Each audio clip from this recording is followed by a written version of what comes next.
Okay. All right. So good night. Good evening, everyone. If you're joining us in the United States, it is 7 o'clock here in Chicago, where I'm based. My name is Lucy Gray, and this is kind of an overview of an event that I am thinking about doing. I actually really want to do this, and I hope that you all will join in and participate at some level. I would love to have a committee of people that will help with this, so consider um, getting involved. So for those of you who don't know me, I'm a former teacher, or as I like to say, a non-traditional teacher. I work with schools and companies and whoever will have me on education initiatives now. I was in the classroom for a long time. I was a primary grade teacher, a computer science teacher in a middle school, a technology coach and a technology director. And I've been in and out of schools for a long time. I won't say how long because that will make me sound old. Um, but I have a strong interest in people getting together online and collaborating. I was early, I was involved early on with social media and education, and it really kind of changed my professional trajectory. And so I'm a big believer of online learning. That said, I've been running online events since 2010. I did a number of global education conferences with Steve Hargadon. After the pandemic, I kind of took our community on myself and retooled it at this global ed conference that we ran as Global Learning for an Open World. And we've done that for 3 years now. Our fourth one is coming up in November. I use a platform now called Ring Central Events, which used to be called Hopin. When Steve and I started, it was very pieced together with Ring. We used Blackboard Collaborate, and we used a Google Calendar, and we had a Ning as our community. And it was very piecemeal, and there weren't platforms that were all integrated. And now there's like 5 million types of tools now you can do virtual events with. And I've spent the last couple of years really digging into Ring Central events and know the platform backwards and forwards. I have an agency license, so I can rebrand events for different organizations. And the most recent one has been the Compassionate Action Conference, which is an initiative of the Charter for Compassion, which I do some work for. The Charter is an initiative that was started by Karen Armstrong, who won the first TED Prize, and my former student teaching supervisor is the executive director of it now. And so it's kind of fun to come full circle in my education career and work with Marilyn. And so for the charter, we did a cross-sector conference about a month ago with all the different areas that they work with. They work with government, they work with the arts, they work with healthcare, they work with education. It's all about promoting compassionate work within those sectors. And the idea of that conference was to bring people together to learn from each other, even if they weren't necessarily in the same field. And it went really well. We had about 750 registrants. About 70% of those people showed up online and are still digging into all the recordings from it. And so I really like that synergy of a cross-sector event.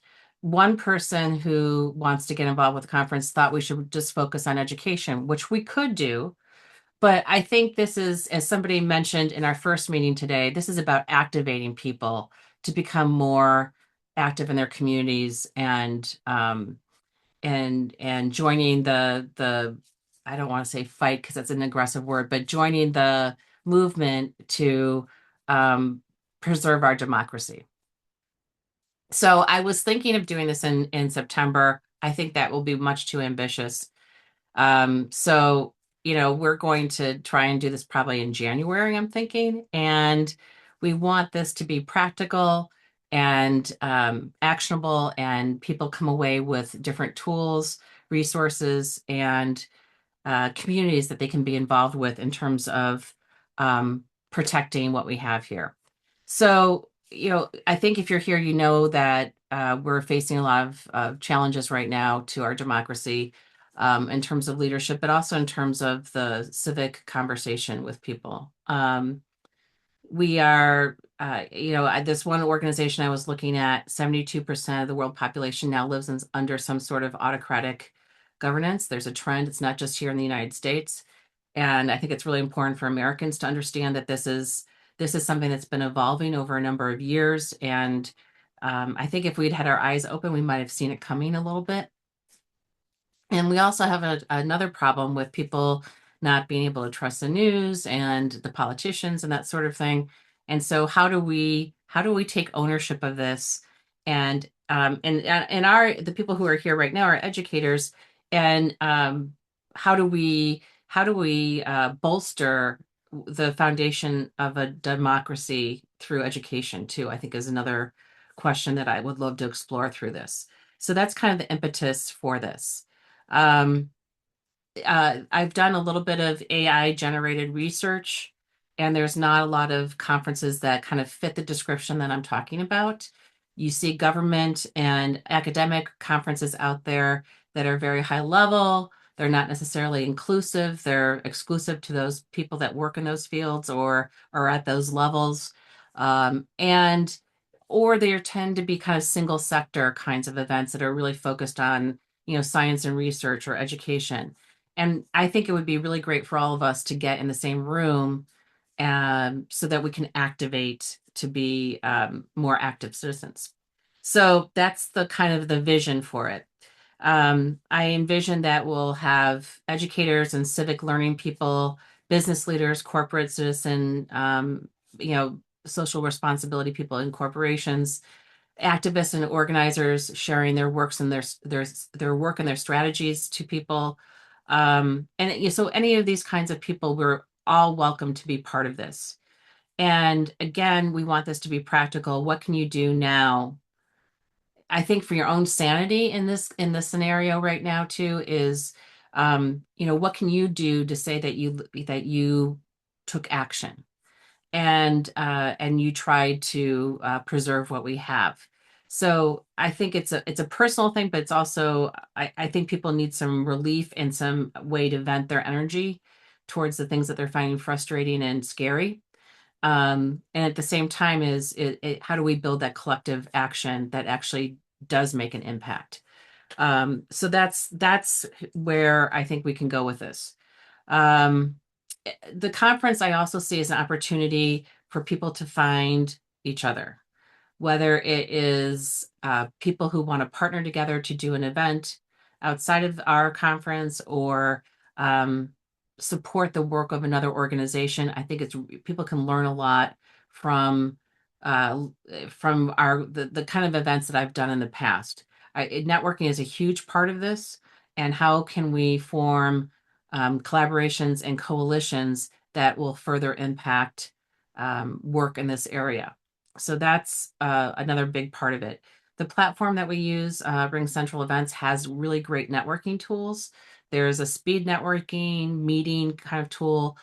People can host meetings right on the platform and invite other people to them for up to 20 people. So you don't have to go to another Zoom or whatever. You can, if you find somebody in a room that you really like and you think there might be some opportunities for collaboration, you can invite them into a meeting anytime you want to while the conference is going on. So there are a lot of things that we can do to promote that kind of networking. The themes that I'm thinking about, and here's in the morning session, I pointed out that nothing is set in stone. We can all change this as we're working towards this event. I have a tendency to kind of spell things out in a certain structure for the events that I've run in the past. I'd like them to be inclusive and low cost for people to attend. That's one kind of principle. I want them to be I usually have some sort of theme that people can attach their session to. And these are the themes for this particular one that I came up with the help of a little AI magic too.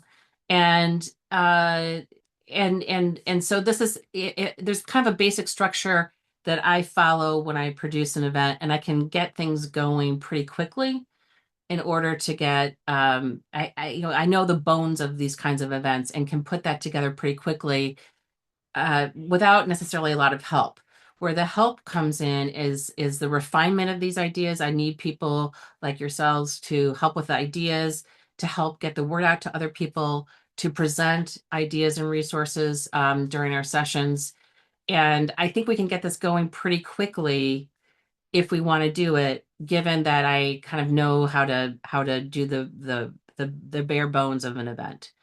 So in that sense, these are the kinds of themes that I'm thinking about. I would love to see, a track on media disinformation, another one on civic education, which I think applies not just to K-12, but to also to adults. Um, I would love to see what other nonprofits are doing, so make sure that they're sharing their initiatives and ways that people can get involved. And also the international aspect, I think, is really important. One of the things that I've learned during the course of my self exploration during these trying times is that history is repeating itself to a certain extent. And some of the problems that we're facing here in the United States have happened before and we've survived. The other piece of this too is that other nations around the world are undergoing a lot of stress due to more authoritarianism. And so, how can we learn from other people around the world? Here in the US, we tend to be a little US centric, and it would be really great to have participants from around the world who are doing this work too. What can we learn from others who've been through this? I don't know, this journey. I don't know how to say it in any other words. In terms of formats, I tend in typically in the conferences that I design, we have 55 or 50-minute sessions that are kind of general sessions, and then we have 20-minute Ignite talks. We can do that. I think that's kind of the easiest thing to do. I think longer sessions are harder to do unless somebody is really skilled at teaching online, but we could do interactive workshops or have cross-sector solution labs where people are working on different challenges together and doing practical work together. We could have panel discussions. And or boot camps. I don't think doing anything longer than an hour and a half at one time is ideal for online learning in general.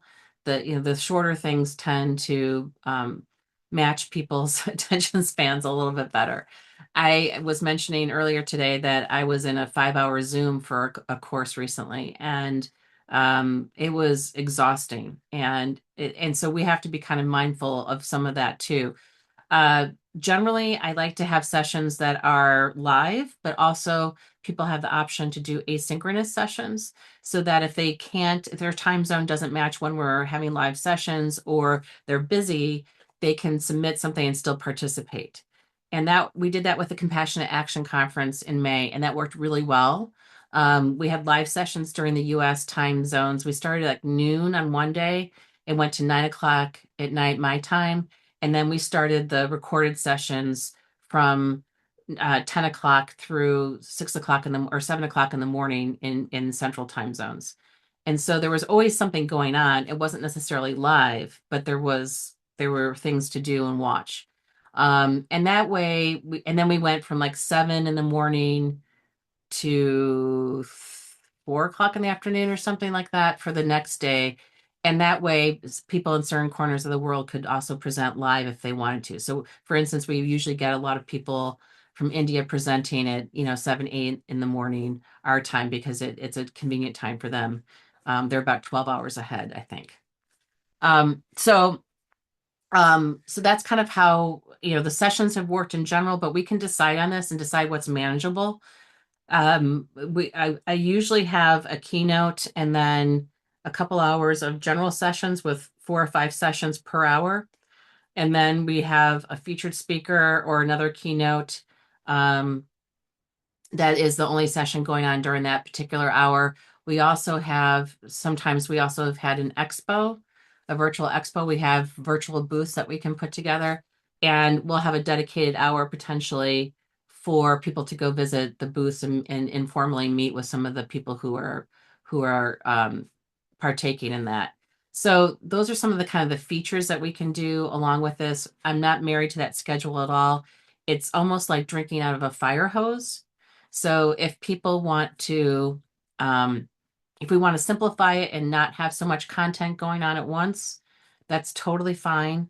But keep in mind that things are recorded so that people can always go back to them if they want to.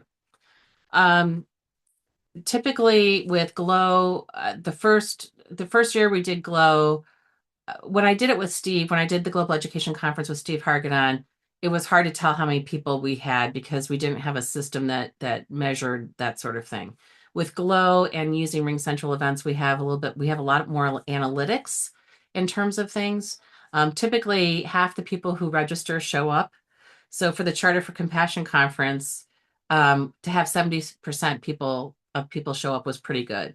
Was actually very good. And the first year of Glow, we had 1,100 people register. Last year, we had about 800. It is tough to get people to participate in online things now, even if they are free. Um, so that's something to kind of can consider. I would be happy if we had, 500 people at least registered for this. And I think we could do better than that. There's no cap on Ring Central events right now. They just changed their model. So we can have as many people as we want, I think.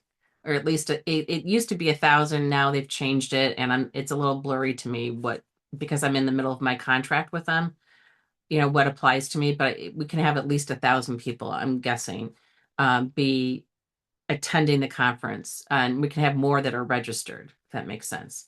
So this is kind of what I'm thinking about in terms of the scale. Um, and it all depends on how well we get the word out. And, I don't have a lot of money for advertising or anything like that. So it's going to be a lot of kind of boots on the ground kind of work. Uh, the pay what you can model that I've used has been really low level. With Glow, we've had organizations that have contributed and supported it, and there's been a little bit of money to work with in terms of advertising, and then paying a few people to supervise sessions on the day of the event. With other conferences that I've done, sometimes like the NEA Foundation and another consulting group that I've done work for, they've paid me to do the event, and I branded it for their efforts for their event. Um, it's hard to get people to pay for things unless they know it's really valuable in general. So and I want people to be part of these things and experience the magic of these kinds of events. So typically, like with the Charter for Compassion conference, we made it free for anyone who wanted to come and listen to the live sessions, and then $10 for people who wanted access to the recordings and to the networking tools. So the networking tools include being able to create meetings, being able to direct message people, being able to use the speed networking tools. And this model worked pretty well. And then we had sponsors. So this is not set in stone at all. I think it's probably too high here because we want people to be there. We want people to come. So I'm not really worried about that at this point. We'll see how things go, and we'll probably have a lower level pay system. But in general, I want people to be able to come if they want to come. One of the things about Ring Central events is that it's like Zoom, there are third-party tools that you can, or apps that you can connect to. For example, I have a Mentimeter account, and I can use that to make a tab in Ring Central events so that um, people can answer surveys and things like that. There's also tools like that for translation. They're incredibly expensive though. They're third-party people that do AI translations and things like that. If we happen to raise enough money, it would be great to have translations, but um, that's probably not going to happen given my experience with running these events in general.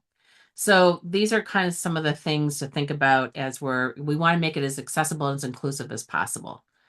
Um, September, I really wish we could do it in September, but I don't think it's going to happen. I think January is probably going to be the time that we're looking to do this. So keep that in mind. Um, I feel like there's an urgency to get people, um, I don't know, the last protest that happened, the No Kings one, I think they said 2% of the population in the US participated. and that was high, at least for US standards. Um, how do we get more people involved doing something? And the other part of this too is the accessibility piece and safety piece.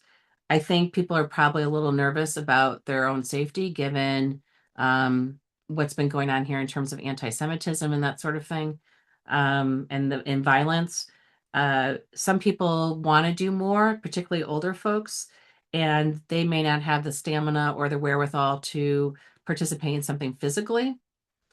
My French teacher from high school, when I posted about this on Facebook, she said, as long as I don't have to work or walk, she said, and she's got to be at least 80 years old. So, this could be really um, eye-opening for people who are older, who maybe or who physically can't be present in things. So keep that in mind too, as another reason why we could do this. Um, this is something that was suggested by Claude when I was running things through AI. And I think having some sort of way to measure our impact would be great, particularly down the road if this is successful and is a hit. But in the meantime, there's tons of analytics that are built into the Ring Central events, where we can measure, how active people are and that sort of thing. It's kind of cool. So that's something to think about too as we're going along. Here's a little bit more about our platform. There are two different kinds of rooms that we can use. One is a stage, which gets a little bit more attention. It's more front facing and more standard presenting. There's a chat that goes with it where people can interact. It requires a moderator to put somebody on stage uh, from behind the scenes. So that's one aspect of it. And then the other kind of room is a session room, which is more like a Zoom room. They have breakouts. There's interactive things like emojis and confetti, if you want that sort of thing. And they tend to be a little bit more self serving. So they don't necessarily need a moderator there. The presenter is their own moderator in terms of controlling how the room works. And so, we could do one room or the other, or we could have, typically I've done featured speakers and keynotes in the stages. There are 5 stage rooms that we can use, and as many as we want in terms of session rooms. I have to build them in the platform. There's interactive polling and collaboration tools. There's an expo, so we could have sponsors be part of the expo. Generally, the expos do not get a lot of traffic unless we really build up the momentum and encourage people to go into the expo and drop into booths. And having a dedicated time works really well. Um, and then afterwards, people can typically I give presenters a copy of their video. I download them and put them in a folder for them to access. And attendees can generally come back and watch them on the platform. They're not downloadable from the platform. So I like to give presenters a certificate and a copy of their video, and then they can do whatever they want with the video as a way of, put up on their own YouTube channel or whatever they like to do. So this is a little bit about how the platform works, and then I'm going to wrap this up, and we can get into some discussion here. These are kind of the reasons I think that this is different and potentially uh, it's unique, but also attractive to people. We want this to be, again, cross-sector. We want it to be practically focused. We want people to develop partnerships because that's really the way of the world. We want to develop a community of people who are sharing and empowering each other to be more involved in civil society. And I have that virtual event management experience to kind of get us started here. And we want to make things as accessible as possible. Making money is not my goal here necessarily. It would be nice to have some compensation for my time and for the platform, but I really, really, really, really want this to be a collaboration and first and foremost. So that's a little bit about what I'm thinking about. There's some next steps here in terms of the survey. I think you guys have already filled it out. There's a planning document that I generated that you can see. And then I generated today a research brief about other things that are going on, related, if there's anything similar to this out there, and there really isn't. So we're going to start doing, with the morning group, we decided that we're going to start meeting weekly. I'll host these meetings every Wednesday at 9 a.m. Central and at 7 p.m. Central. And you can drop in as you can and get more involved. And next week we'll kind of go in. I think our plan is to go into some of the data from the survey that I originally sent out, and see, make some decisions about what we want to call this and a date. And then I can go ahead and build, the space and build the application form, the submission form for proposals, and then we can figure out what people's roles would be, in terms of helping. We need help promoting. We need help reviewing proposals. I would love for people to share, you know, anything that, you don't have to be an expert necessarily. I think that's the other thing about the conferences I've done is share what you're passionate about. If you are, like, for example, I've seen a lot of stories on TV recently about communities that are rising up, and this is particular to LA, especially, um, communities that are rising up, and they're when they see ICE coming to grab someone, they're reacting in very specific ways. And there's been training, communities have had training on this, and I would love for that to be shared in one of our sessions, for example. So practical things like that from a grassroots perspective. Plus, I would love to see, like, if we know somebody who's, um, like, I have a friend in Ohio who's an educator, and she's, I'm trying to think, it's called Honesty for Ohio, Honest Education for Ohio. She's really involved in trying to get some of these bills that are facing their state legislature not to pass because they're very damaging. And she's like a role model for me in terms of her activism. And so if we can get people like that too that are doing really interesting things, I think, it would be really inspiring to people. And that's what people need right now. They need an inspiration because we're living in a world of fear right now. I personally am not necessarily, I'm privileged to live in an area where, these scary things aren't necessarily going on, but I see what's happening to others. And, I feel like part of my obligation is to fight back a little bit and do it in a way that is not, demeaning to people and is professional and is, um to me, this is not about Republican versus Democrat. It's about, democracy versus authoritarianism. It's about right or wrong. It's about treating people well or inhumanely. There's so many other aspects to it. It's just really, it's to me, it's beyond politics.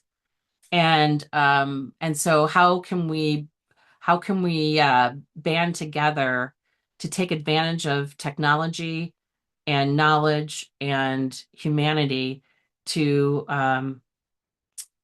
to get things going in the right direction. So I'm going to stop sharing right now, and I'm going to stop recording so we can have a candid conversation. And I would love your feedback and what you think of this.